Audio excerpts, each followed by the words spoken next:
May the words of my mouth and the meditation of all our hearts be acceptable to you, O Lord, our rock and our Redeemer. Silence. Silence, when we think about it, is normally considered or perceived to be an absence, an emptiness, a lack.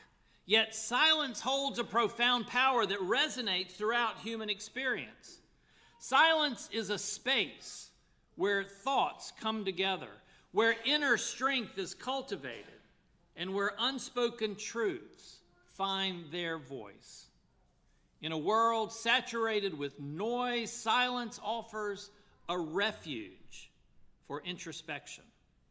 Silence possesses an undeniable capacity to shape perceptions, to influence outcomes, and ultimately, silence speaks volumes.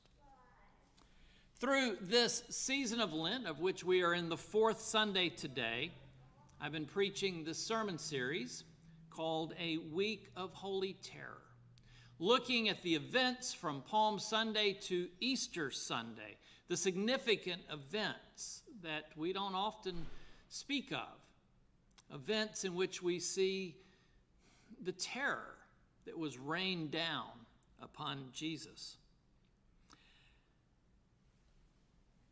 Our scripture for today continues the story of Holy Thursday. Holy Thursday is the day in which Jesus and his disciples celebrated the Passover meal together. And then when it was dark, he led the disciples out of Jerusalem, out of the city, and up to the Mount of Olives, to a place called Gethsemane, and there he prayed. But then Judas came with a small mob and arrested him and carried him back into Jerusalem to the palace of the high priest and brought him before the council known as the Sanhedrin. And they tried him there. First, they attempted to try him for treason, but they couldn't get their witnesses' stories to corroborate with one another. And so then the high priest asked Jesus if he were the Messiah. And Jesus said, yes, he was. And they found him guilty of the crime of blasphemy. And they condemned him there to death. But the Jews were ruled by the Romans, and they did not have the authority to impose capital punishment on anyone. So they needed to take Jesus to another trial, to be brought before the Roman governor Pilate. Pilate served as governor or prelate over Judea for about 10 years. He was removed when, after one insurrection, he was unduly harsh on the people. It was too much for even the Romans to stomach, and so they relocated him somewhere else. Pilate was no friend of the Jews, and he sought to hurt them whenever he could. But on this day, this Friday morning, the chief priest and scribes take Jesus to Pilate. And they had to do it early in the morning. They had to get all their work done in the darkness because the Romans began their trials at daybreak. And they brought Jesus to Pilate, and Pilate asked him the first question: are you king of the Jews? What we have here is not really a trial, or at least it's a very truncated version of it. It's the story that Mark offers us in his gospel. And if you recall, Jesus was found guilty of blasphemy for claiming to be the Messiah, but the Romans had no laws against blasphemy. So they transliterated the term Messiah into something the Romans would understand, and they called him King of the Jews, which would have made him guilty of treason. So we're back to Jesus being tried for treason. Pilate asks, are you King of the Jews? And Jesus' answer is very short: you say so. Meanwhile, the chief priests were there also at this trial, accusing Jesus of other things as well. And Pilate hears all this and takes into consideration, and he turns to Jesus, who's silent, and says, "Have you no answer? All these charges they're bringing against you, don't you have some defense?" But Jesus said nothing. And Pilate, we are told, was amazed at his quiet, his strength. And then we are told that there was a custom that at this festival that Pilate would release a prisoner, a Jewish prisoner who had been arrested by the Romans, and give them a pardon and let them go free. And so the people began asking that he do this. "Hey, you promise us a prisoner every year, and we want you to release Barabbas." Barabbas had been the leader of some insurrection against the Romans. We don't know who or what or any details. But in this rebellion, Barabbas had been responsible for killing one or more people, probably Romans. And so he was being held in jail for murder and insurrection. But the crowd asked that Barabbas be set free. And Pilate asked them back, "Well, what about this man, the king of the Jews? If someone's really your king, shouldn't you want him to be released?" And they said no. He knew what was going on. He knew that it was jealousy, that the chief priest and the council had arrested Jesus, that they wanted him out of the way. They were jealous of his power and his influence over the people. "What do you want me to do with this man, king of the Jews, if you don't want him released?" And they shout back those horrible words, "Crucify him." Pilate asks again, "What's he done? What's he done that's so bad that deserves crucifixion?" And the crowd is adamant, "Crucify him." And so Pilate goes with the will of the crowd, and he releases Barabbas. He has Jesus flogged and handed over to be crucified. And thus begins the day of Friday, Good Friday. Now, the overarching question that I have from both of these trials of Jesus is the question of his pervasive silence. Why is it that Jesus did not speak? Why did he not fight back against the lies told against him? In his appearance before Pilate, the only words he utters are, "You say so."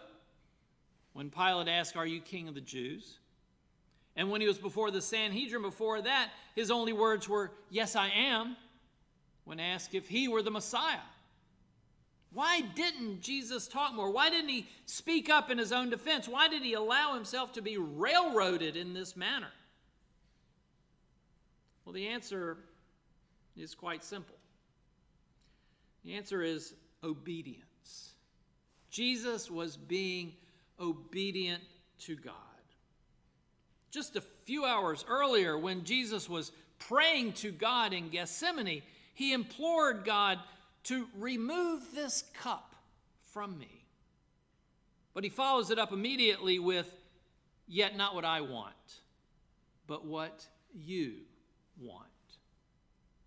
Now remember, Jesus had been in deep prayer for hours at this point. He knows what God's plans are.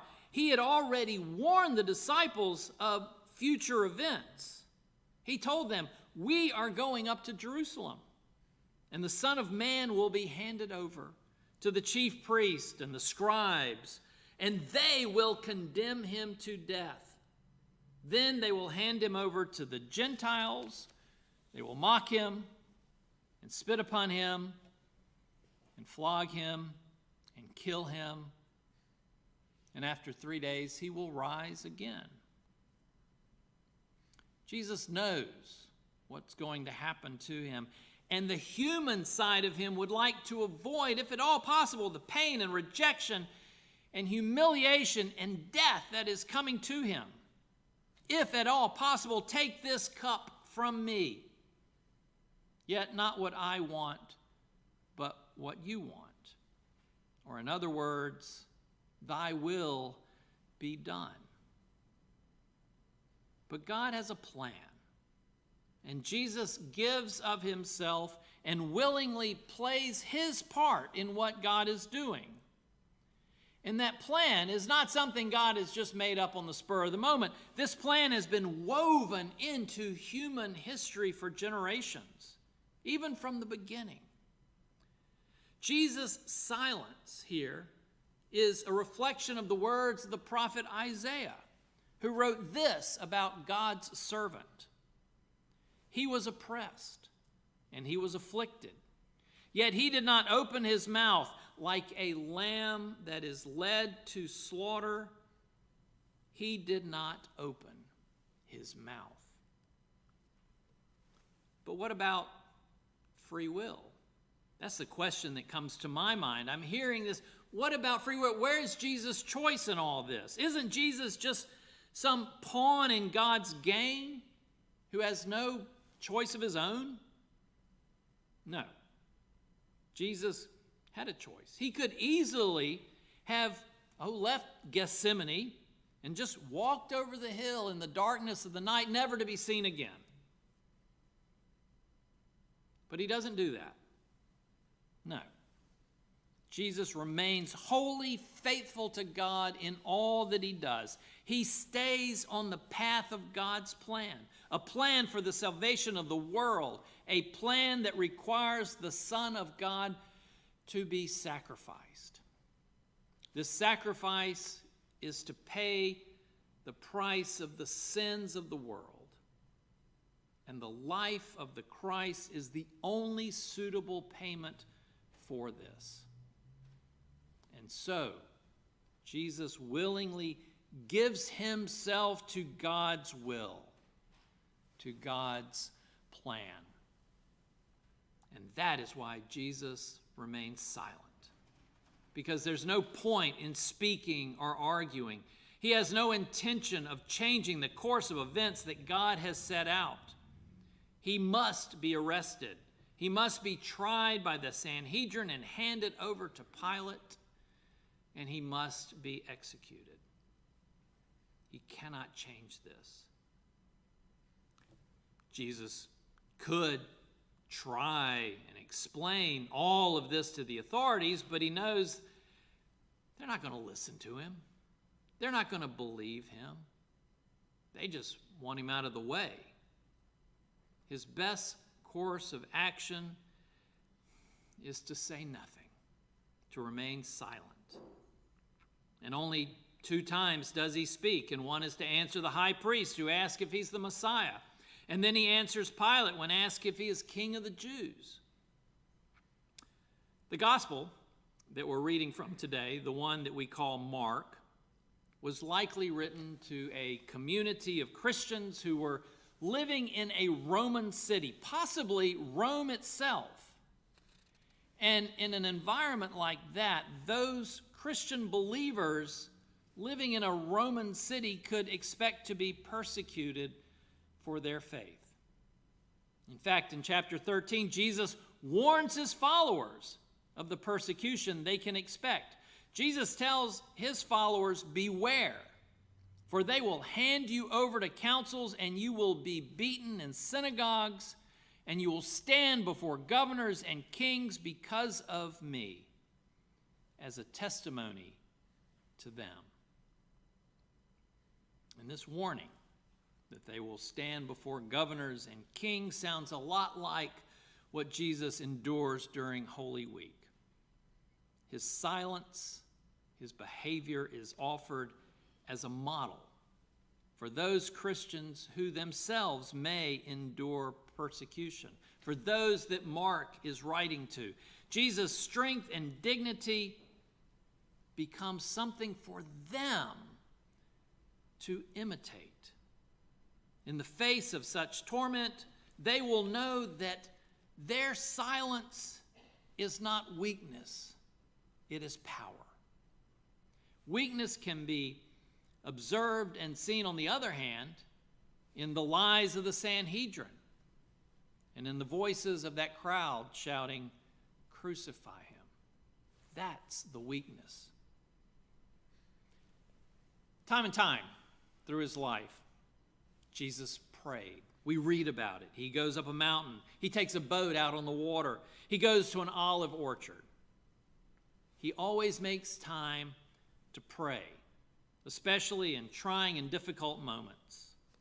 And the reason he prays is to orient himself with God and God's will. And that is why we should make it a regular practice of prayer. Why we should find that quiet spot where we can talk and listen to God.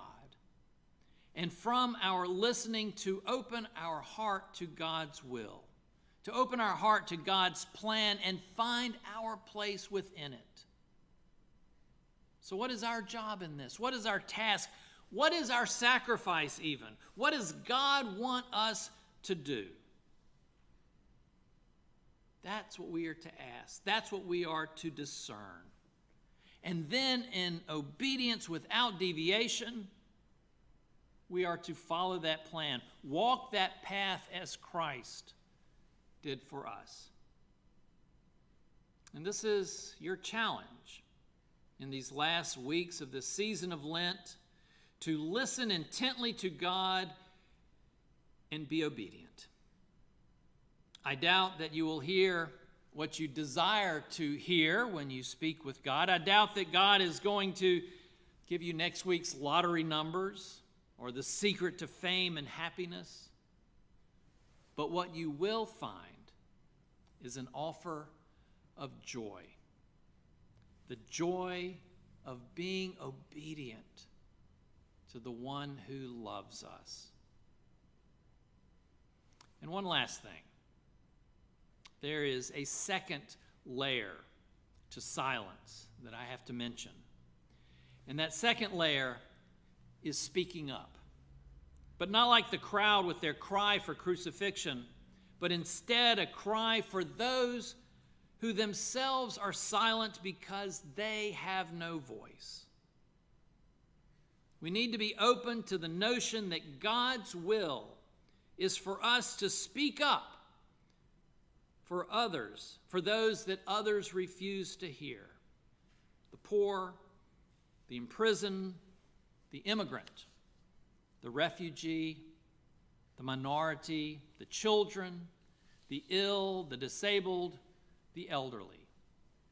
Jesus calls his followers to listen for their silence and to give them voice, to become their advocate, their friend, so that they may know the joy of God. In the story, Jesus was silent, and for this he was mocked and beaten and slandered and killed. But it is our calling to speak out for the silent so that they might experience God's divine love as we have.